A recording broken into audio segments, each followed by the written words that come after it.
जय city वैदिक शेतकरी मित्र हो, प्रश्न तुमचे उत्तर आमचे या सत्रामध्ये आपलं स्वागत आहे। पराग गावंडे, आंबेगाव, जिल्हा पुणे या शेतकऱ्यांनी प्रश्न विचारलाय की मी 15 गुंठे बेडवरती बीटची लागवड केलेली आहे। मी कृषी अमृतवरून पसरून टाकले, वैदिकचे सर्व प्रोडक्ट टाकलेले आहे, बी उगवण व्हायला लागलेली आहे, तर या स्टेजला मी काय करावं? भाजीपाला शेतकऱ्यांनी माझ्याकडे लक्ष देऊन ऐका।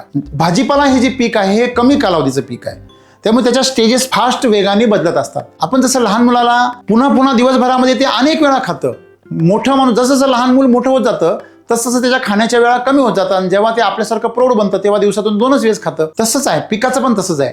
जेव्हा पीक लहान असतं तेव्हा तुम्ही त्याला लवकर ड्रेंचिंग केल्या पाहिजे, लवकर त्याच्या पोषणाच्या फवारण्या केल्या पाहिजे, क्रॉप चार्जर, त्याच्यानंतर फ्रूट चार्जरच्या फवारण्या, त्याच्यानंतर तुम्ही LSQ टॉप बेस केलं पाहिजे, तुम्ही सॉइल चार्जर आणि एनर्जी बुस्टरचं ड्रेंचिंग केलं पाहिजे। हे पटपट केलं पाहिजे आणि खूप मोठं करण्यापेक्षा थोडं करा। म्हणजे एकराला तुम्ही डायरेक्ट 5 लिटर देण्यापेक्षा तुम्ही 2 लिटर द्या, 1 लिटर द्या, पण लवकर द्या।